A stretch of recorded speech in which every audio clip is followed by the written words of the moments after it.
All right, everybody, welcome to the Purple and Gold Table Talk, brought to you by Omega Psi Phi fraternity Kappa Iota chapter. I'm your host, Justin, 322 Kappa Iota. This to my left, yes, sir, brother Leanders. Yes, sir. Introduce yourself, brother. I am Andy Burns, the Ace Dog Kappa Iota Fall 13. The Ace? No, okay. The Yeah, Ace. I'll let you get it today. Okay. And to my right, brother Brian Locke. I am Brian Locke, the 620 of the Kappa Iota line. I heard that. Ain't no these. You know these. No. Okay. All right. And today we are going to talk to y'all about civic engagement and impact, and why it's important to be involved in what's happening in your community, both locally and federally. So this is going to be a deep discussion. Mm-hmm. Hopefully everybody can get a lot out of it. I think I will for sure. So we'll get it started off. So real quick, as a fraternity, we have been involved in civic engagement for the existence of the fraternity, and that's a large reason why it was created. So historically, how did Omega Psi Phi engage in civil rights and our civic duty? I think when we talk about it, we look at the obvious, right? So, and obvious being the connection with Jesse Jackson and Dr. Martin Luther King. Even just that SCLC group actually was it mostly was comprised of D9 organizations. Mm-hmm. One thing that I love most, especially when we talk about Reverend Jesse Jackson, how it kind of evolved in different genres when it came to not only when it came to civic engagement in different cities, but also civic engagement when it was time to take on a moral duty. But before we get too deep, I want to do this. I want to just go ahead and give like a basic definition of what civic engagement means to me. And civic engagement includes communities working together or individuals working alone in both political and non-political actions to protect public values or make a change in the community. And the Oedipus to that, when we sit back and we look at the number of Omega men that actually has had that impact, it is phenomenal, right? So I started with Jesse Jackson. I mean, I can go on. I'm trying to think off my head. Well, you have, excuse me. You have Roy Wilkins of the NAACP. Absolutely. They were right there in the thick of things with Martin Luther King and Jesse Jackson at the time. Yep. We got Brother Bayard Rustin. Oh, yeah. Who, yeah. If not for him, yeah, March on Washington might not have happened. Yeah. So we got Omega men are leading the way everywhere. Yeah. Yeah. And I like the passion on how it comes about. I mean, most civic engagement comes because there's an issue that has gotten out of hand. Mm-hmm. And it's basically because our political systems have broken down in some form of fashion, right? And it starts to oppress a people.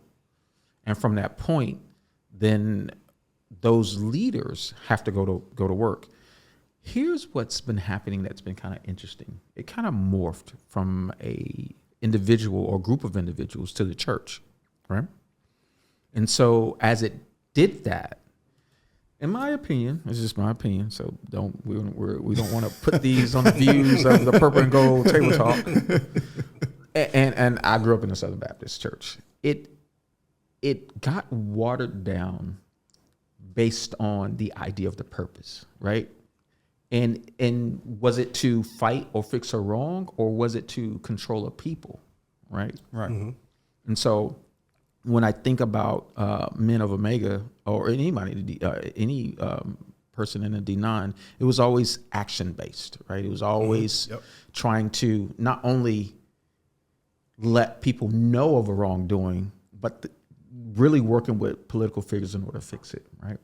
Be it local, state, or national. Yeah. So, yeah. And that's where you have a lot of the grassroots actors where, we talked about a lot of the bigger figures here, the bigger organizations, but you had a lot of local brothers who are getting people out to vote. Mm-hmm. And if you go back to the 30s and 40s, brothers who were going out there and engaging people to, hey, come on out here and vote. They're going up against poll taxes, right, and increasing voting in spite of poll taxes and literacy tests. That's a hard thing to do at that time. right. But we had brothers on the ground who were going into Virginia. They were going into Tennessee. They were going into Georgia. They were going into Mississippi. And they were leading the way in getting people engaged in their communities. One thing I like about what you said about that before we move on. Okay. I do love the fact that you brought up the civil rights as a means of getting some things done, which is why voting worked, right? Yep. So when we knew, or the mindset at that time is that most understood laws and they understood the power in our vote. Again, an unpopular opinion. I think nowadays we have gotten lost in that mindset, meaning that we vote just because we vote, right? We vote because, and I hate this, or I dislike hearing this term when people say, vote because our ancestors died so you can vote. Our ancestors died because they wanted to make a difference and they knew voting mattered because they knew the laws and they knew how it worked. Now we're voting because we're supposed to, without any civic engagement. Yes, like we right. When it comes now, if you go back to the 30s, hey man, like people are trying to keep you from voting. They're physically trying to keep you from, hey man, we don't want you to, have a say in this pool. Yeah. We don't want you to have a say in this park. Yeah. And now that force, it's there, but it's not as forceful as it was then. It's not as overt. Yeah, it's not as overt. It's not as overt. Yeah. I mean, we're working through dealing with the mentality change and fighting forces that are unseen and intangible now. So I think that's the difference. So along those lines, though, what can Omega men of today learn from Omega men of the past along the lines of what y'all are talking about? Because y'all are headed down that path of basically talking about the struggle that existed then, how it exists now, but it's just taking a different form. I'll let you start, Brian. Well, I think where we can start is the brothers can help people to understand the definition of civic, what that is. Because a lot of people that I talk to now, they don't know what it is. And like you said, it's like, well, I'm just going to vote for what? Yeah. Well, so here's why you need to vote. Does the DA, who's going to be for your county, is this DA going to be tough on crime, or are they going to try to put in recidivism programs? Yeah. Though that's information Absolutely. that we can give to the public. We can tell people so that they can make an informed decision. Because right now, most people aren't making informed decisions. Yeah. Is this county rep, and the government's boring. It should be boring. Yeah. This county commissioner, is this county commissioner going to approve a whole bunch of new subdivisions in your area? You might not want those. And if they do approve those, are they going to put the money in place to improve the sewage, the roads? Yeah. Because I'm pretty sure some of y'all can vouch and say that they don't always think about that. No. And so those are things that we can inform people so that they can be informed as far as engaging civically. Yeah.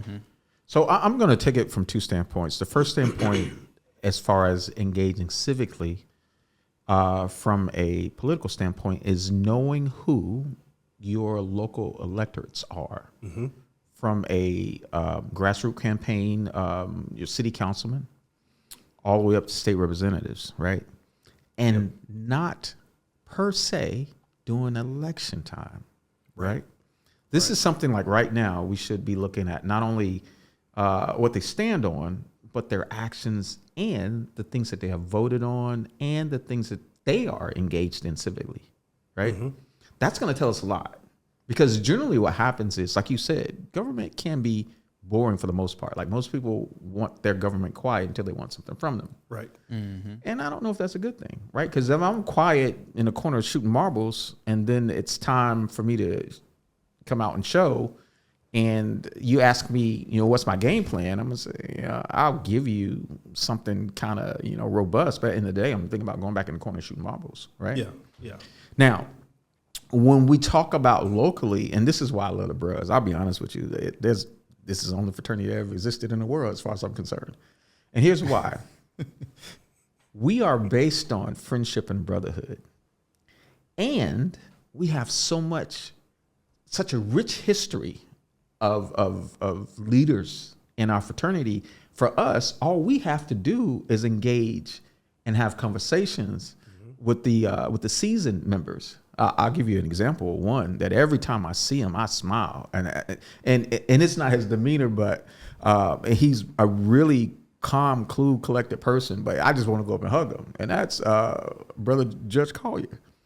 Every time he walks in, like to listen to him talk and to know the things that he has gone through, to know the information that he knows, it would be my position to just sit and learn from him. Mm-hmm. Just sit and listen to the things that he is actually seeing and gives insight on, and then take those cues, right? Learning what are the issues of the day, and then going to him for counsel, right? Right. That's what we're built on. So the beautiful thing about us is we have examples that we can use, politically and non-politically, but we talk to these brothers every day. Mm-hmm. We go to frat meeting, or we was just having an outing Tuesday, right? Yeah. And sitting down, and Brother Maston was there, right? And just his perspective, right? I remember talking to Brother Eves one time, and he was remembering when I think he was saying that Martin Luther King was there when he was at Morehouse. Amazing conversation. Like, he was saying Martin Luther King was like classes under him. And so that alone blows my mind. And he's in our chapter, or we're in his chapter, so to speak. But I could talk all day about that. Well, I'll add to that, because everything that both of y'all mentioned as far as engagement and understanding about our surroundings, all of it takes time. Yeah. And I think the struggle, and a lot of times, because we see it now, right? Most of the time that people that are in these town halls or any type of public meeting for whatever's getting voted on is likely 60 plus, retirement age, because they have time. Those are the people, our elders, and the elders that that may have been, that were more taken care of in the past than others, that are guiding our future. And that's usually always been the case, right? Yeah. Until moments of unrest. Yeah. Where you have the intense need for change, that is when you get the middle-aged and younger people engaged in it. You throw in punches, you land a few, then you step back out the ring, right? Yeah. That's kind of the metaphor, that how we move in civic engagement. I think we're experiencing something like that now. Yeah. So the question is, how do we, in terms of civic engagement, how do we fight and fix the issue with time? And being able to take in small amounts of information to try to have a better understanding as we go. Because what you just mentioned, that sounds great. We should be engaging in our civic duty now, ahead of a midterm election, and understanding who our elected officials are going to be, or the people we're going to be voting for. But I ain't got the capacity to do that, or the bandwidth really to try to take it on and try to get ahead of that now. Those people are gearing up for it because that's technically their job.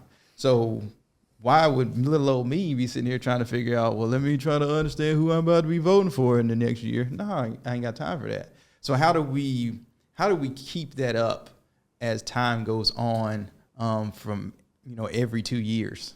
So in my opinion, I think we're running out of time, one. So because we're running out of time, we have to make time for it. And I'll go from this standpoint. Say I haven't done the research as much as I need to in order to be civically engaged. I know that there's somebody in the frat that does. Like I'll go ahead and call him out. David Chief, you know, he's in law school or graduated, and I tell everybody every time I talk about him, you know, David Johnson, he will be the next president of the United States, right? That guy, even when he was here in the city, he was NAACP. He was always marching on the Hill, and he would do it in a brotherly way. Hey, bros, we're going to Nashville. We're marching. We know him. Mm-hmm. So if we don't do anything, let's back him and call him and see what he has going on. What that does is that keeps us informed. But I say that to say, even, you know, my age group, I don't know if we are not engaged because we don't have time, or we have gotten so comfortable with our lifestyle and the money that we make and the things that we are afforded that technically it doesn't bother us. And here's the dangerous part of that. If we were to talk to politicians who do not, like you were talking about with, you know, with building neighborhoods, they're in a pipeline where that's all they think about, right? Yep. Mm-hmm. So even by the time we get mad at something that just happens, say, you know, it's been in the works for years. Yeah. So we're already behind. Right. So we could say, but then what happens is we're so behind that by the time we get 60, or by the time I get ready to retire and I find out that there's no Social Security left, and then find that that had always been in every docket that had been passed, a small piece of it. It didn't just go away; it eroded, right? Yeah. But I don't want to monopolize the conversation. No, but I think you're right in that is that we have times are different. You know, like it's I don't have people, you know, putting signs up in my yard. You know, I don't have people coming at me. I don't have people in my face. Yeah, right. You know. And you get complacent. You know, I think we have gotten complacent.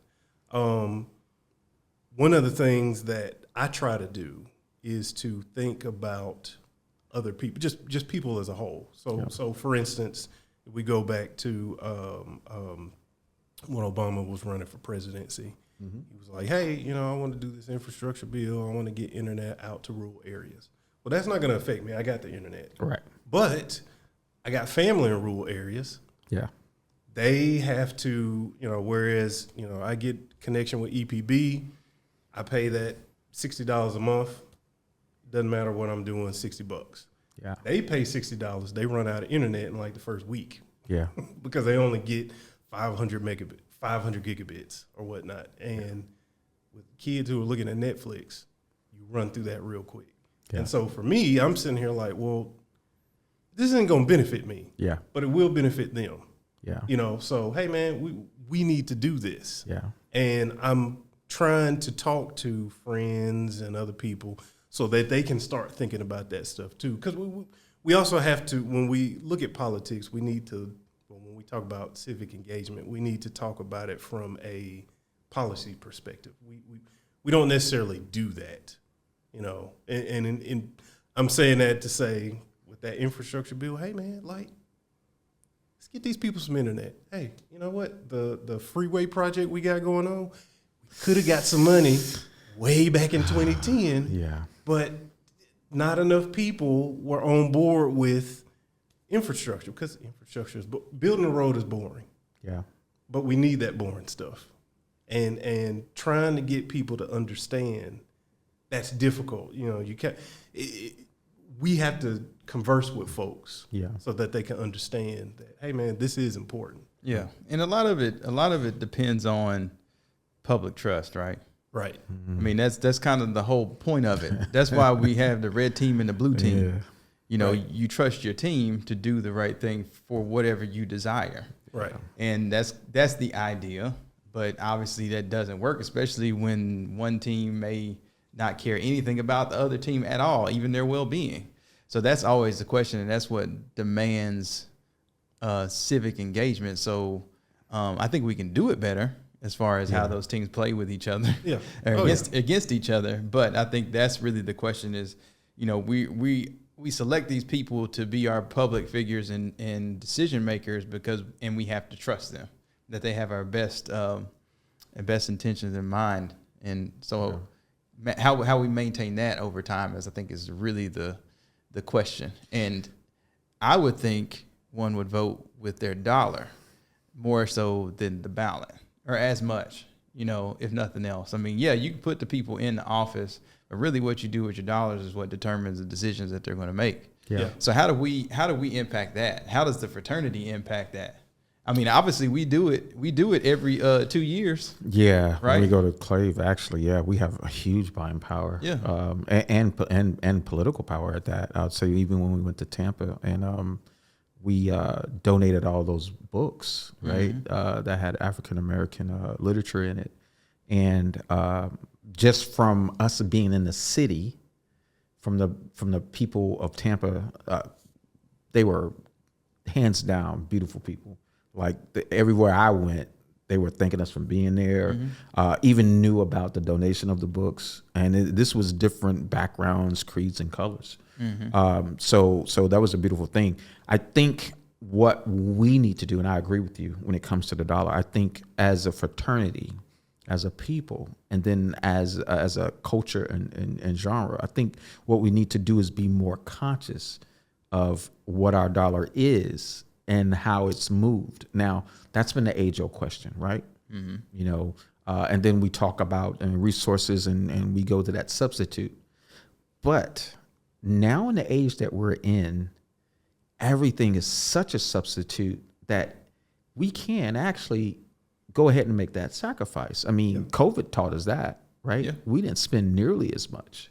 And still we controlled our dollar, so much so that the government induced spending by giving us stipends, or what happened, and that brought it back. I think two things. I think one, the other thing is, I think the frat needs to be more, or members in the fraternity needs to be more consciously aware and be active on things that actually impact the people when it comes to how social economic problems are, and how it impacts people that they oppress, right? Because we can pass a bill, or we could decide to go and lobby, using the example that you use with getting those out in rural areas for internet. Yeah. I'm going to take the stance, I ain't got nothing to do with me at all, not to the point where I don't want my loved ones to have internet, but I got more pressing things that I would like to talk about. I just got road raged by someone, and they called the police on me as if I started it, and now I have to explain it from a legal standpoint why I was just driving, and this person got irate and came knocking on my window. So now I got to defend myself based on some he say, she say stuff, right?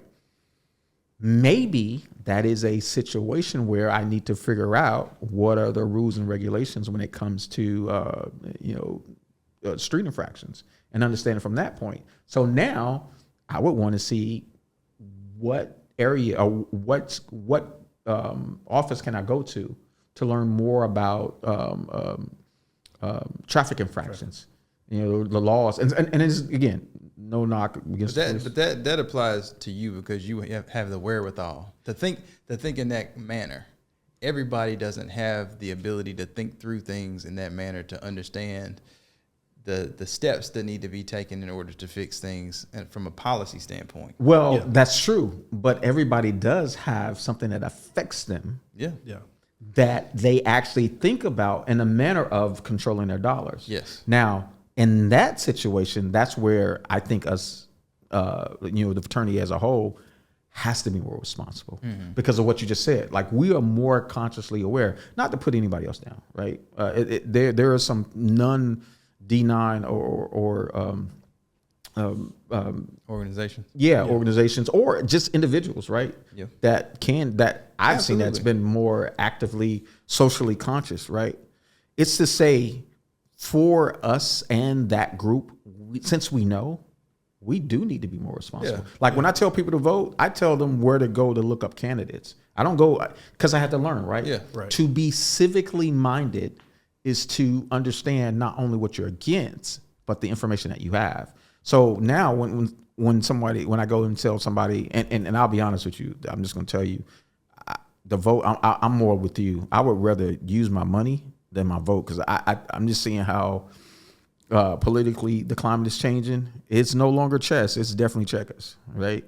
So one group plays dirty pool, another one saying, if we just stay the course, and then staying the course, we're losing. Like as a culture, we're losing, right? Yeah. So now I have to think with my dollar. I have to think about my position power. But I guess I would say that it's always been that way. It's never not been the dollar. Yeah, that's correct. Yeah, you're 100% right. At least in the United States, Yeah. it's never not been the dollar as a capitalistic society. So that's really what changes the course on what happens at the end of the day, and for any group or community. But go ahead, Brian. Sorry. Yeah. So we can shop with just as far as where we spend our dollars. I got a pair of joggers on here from Actively Black. Yeah. And okay. But they have donated. Humble beasts. Yeah. Like the so what they have done is they have donated like $500,000 to HBCUs. So that's off the sales of clothes, and they continue to make investments within the community. So it's like, hey man, like, let me go ahead and get us some joggers. Matter of fact, shoot me that link so I can go ahead and support. 100. So basically you're saying it comes down to awareness, right? Yeah. Awareness, understanding what you're buying, and why you're buying it. I personally, one of my hobbies is I like to work on cars. So I try to really consider like where the parts that I buy are coming from at the end of the day, and understanding it. Now, granted, that's a more international type of issue than anything else. However, the benefit is still there. If I can buy something from somebody down the street or buy something from somebody local, I know there's a better chance for that dollar to make it back into my community as opposed to leaving the country. Right. You know what I mean? So it's having that level of thought process. So I think in general, though, it's got to start when we're young. Yeah. It's got to start when we're kids. Yes. Yep. I know when I was in high school, the first time I heard about government was a senior. That in itself is the issue, at least that I've seen, is that we are educated too late on what government is, just like kids are educated too late on what algebra and calculus is. It's a complex thing that you're intentionally not taught about in order to control, and this is my opinion, so we'll leave Omega out of this, but in order to control masses, you can't educate everybody on everything. So some of this knowledge is inherently inherited. So how do we fix that cycle and being able to educate the youth about, the importance of civic engagement? I think these kids now are doing a better job of it than we did. I agree. Because they have more access to knowledge, and they use the things in their hands, in the palms of their hands, better than we do, and they're supposed to. But still, I think we are obligated to be able to educate the kids, and really, if nothing else, just like you reached out to, you like to listen to Judge Collier, if nothing else, be some type of beacon of information for them, just based purely off of experience and things that we've gone through and seen how government or lack thereof has impacted us. Yeah. So one thing I've done is with all three of my kids, I'll bring them to activities. Yeah. So like the Juneteenth celebration. Major respect for that. I will bring them out to the Juneteenth celebration. When I went to go vote, it's like my daughter was with me, the boys were in school. I was like, hey, why don't you bring with me? And she came and she had her little sticker and she asked questions. And so because she's here, she's asking questions, I can answer those questions. And then we have discussions. We talk. My youngest son, he will look some things up himself. Come back to me with. That's got to make you feel good. With questions. Yeah. Sometimes he looks up the wrong thing. Yeah. But he'll come back and we'll have a discussion. We'll talk about it. My oldest, when we talked about like Fred Hampton, like we listened to a podcast that talked about Fred Hampton, and he was like, when they shot him in the back when he was in the bed, he was like, well, hold on. How can he get shot in the back by the police? Exactly. He's asleep. And just by that, I said, well, this is why. J. Edgar Hoover, this, that, and the other. We talked about it. And so he actively starts to think about the world around him. Now, they all have a long way to go still. Yeah. But just bringing them to event, letting them listen to podcasts, having discussions. I told them when I was a kid, I watched the Oliver North trial.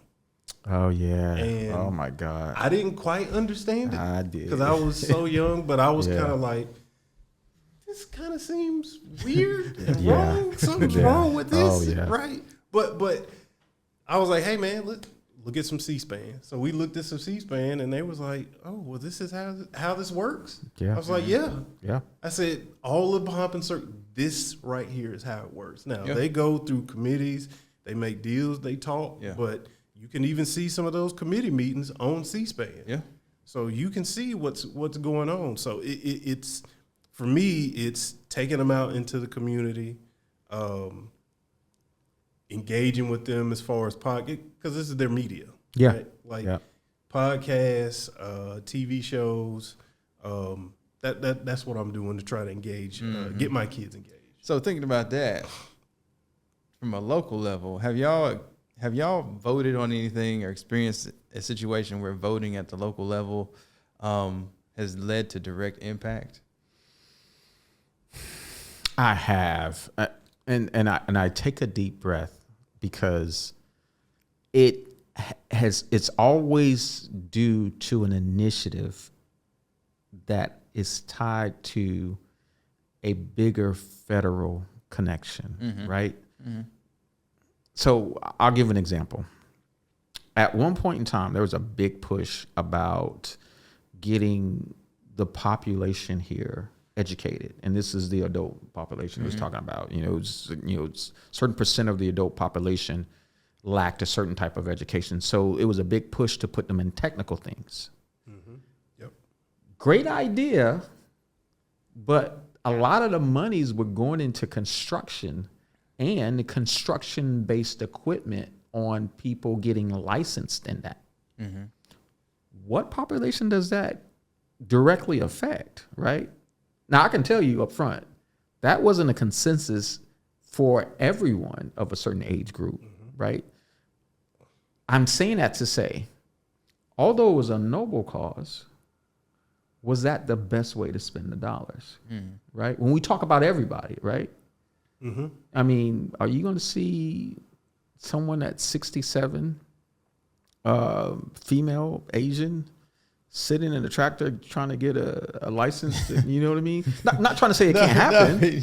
You see what I'm saying? The odds of it, right? Yeah. So an impact. What has the most impact? Right. Let's put it where it has the most impact. Yeah. Right. And I've seen that happen. Mm-hmm. But I don't know. What have you seen? I have seen where, and many people know this, Tyner got a new school recently. Yeah. I went to Tyner when the kids were talking about it. I was like, you know what? I remember being in the shop room and they had all of this.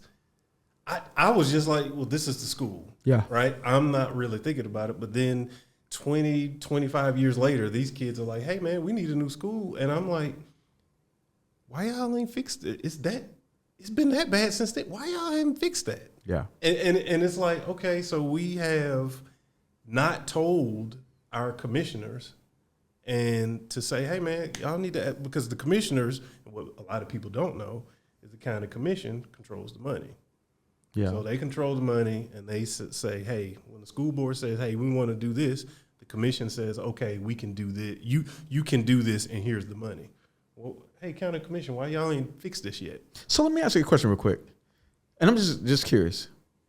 Why wouldn't a county commissioner or commission know that school needs fixing, but they know what the grade score of the school is?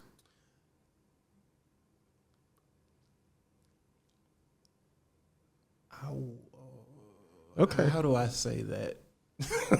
Because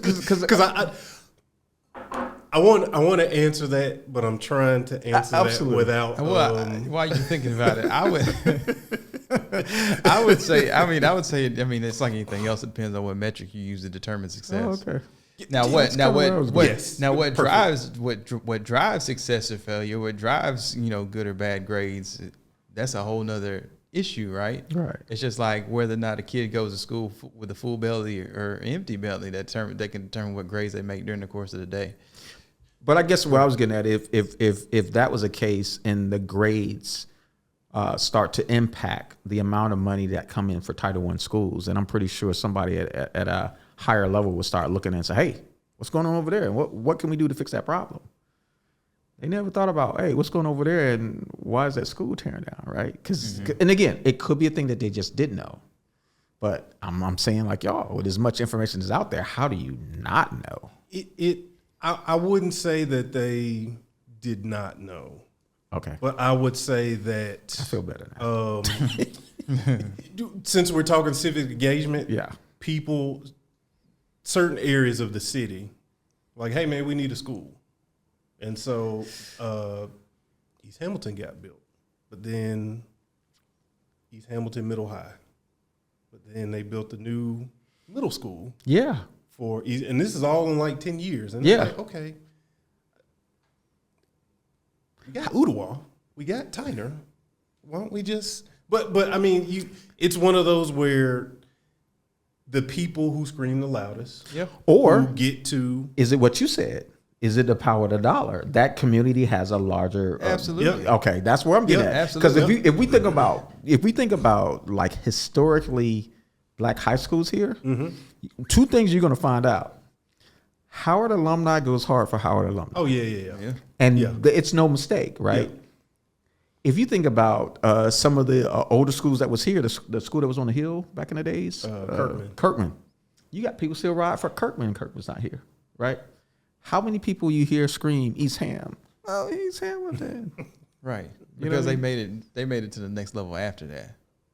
Okay, I'll take that. Yeah. Yep. Like if that's your last stop is high school, that's gonna be where you peaked out. And that's your proudest moment. Well, I guess where I was going with it was at that point, I could see someone from a Howard alum saying Howard has a problem and we need to fix it. I can see someone from Brainerd, a Brainerd alum, that's like Brainerd has a problem. I could see what you're saying as long as you know that there is a problem and you've seen different or been exposed to other that shows you that. So my analogy I'm going to use, because you said it, is that you recognize a problem a long time ago, but nobody really did anything about it because of complacency. Yeah. You know, there's a misnomer. You ever heard about you put a frog in boiling water, you turn up the heat slowly but surely, a frog will boil to death, right? Right. Yep. I haven't heard that, but I'll That's a listen. misnomer, right? Okay. If the water gets hot enough, the frog gonna jump out the water. Yeah. Yeah. At the end of the day, but while that water heating up, that frog gonna be real comfortable. Yeah. And he ain't gonna know no better but to stay in there, not knowing that somebody's trying to kill him and eat him. But I think that's what's happened to a lot of us culturally and civically, is that we get complacent with things around us, mainly because we haven't been exposed to other stimulus. Yeah. There's no reason for you to change. well, If I mean, it ain't broke, don't fix it. I'm kind of like Locke, though. I mean, when I first moved here, I heard about East Ham, but then I started hearing about these other schools that's opening in the area. I'm thinking like, so is that much money that the school district has? Or like I had to really go and research who controls the money to say that that's where it should be spent. Yeah. Right? Yeah. So at some point, we could talk about apathy to say that it's not, but I ain't gonna say it's apathy. I'll say it's complacency. Complacency. But we also understand that there is a broader issue too, in terms of gerrymandering and redistricting and all that type of stuff. I agree. So I'm gonna hit y'all with this real quick. Yep. So we'll close out on this, and I'll go with both of y'all.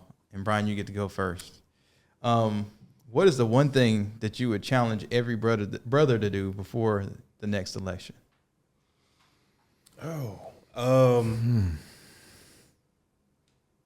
know, I think I would challenge every brother to have informed, open, and honest conversations with each other, and then not just with each other, but with their family members, because that's also something today where it's difficult for people to talk about politics, local government, state government, the federal government with their family or friends. But I would challenge brothers to say, hey man, talk to each other and talk to your friends, your relatives, like have open and honest conversations. And when you have these conversations, part of the problem that I see now is it's very easy to get angry. Oh, It is. It is, and what I would challenge the brothers to do is, when you talk to people, ask questions. Why do you think that? Well, how do you think this works? You know, see where they're going, and then after you ask some questions, well, this is how this works. Don't just blow somebody off. Yeah. You know, I understand. I get where people can get a little, but hey, ask identity's questions tough, man. Yeah. Yeah. When you hitch your identity to something, it's hard, brother. Yeah. I About would, you, Andy? I would say get active, and when I say get active, I mean in every sense of the word, right? Yeah. Number one, learn politically what's happening and how finances are being cultivated, and you need to get active in that arena. Like Republican or Democrat, you can choose at this point. It's about your peace of mind. So you're going to have to get into some type of investment to make sure that, as you know, your longevity, future-wise, you're good. The other thing is you got to get active and you got to learn the information. You have to, even if you don't want to politically be aware. If you're casting a vote, you have to learn not only the people, but what those policies are. Get active in learning the legal arenas. I'm talking about civil and criminally, right? And get a lawyer, like get one on retainer, or get to start talking to lawyers to a point where if you know that you might have a situation, you at least have a relationship with them. Yep. And then the other thing is, you got to start on some property.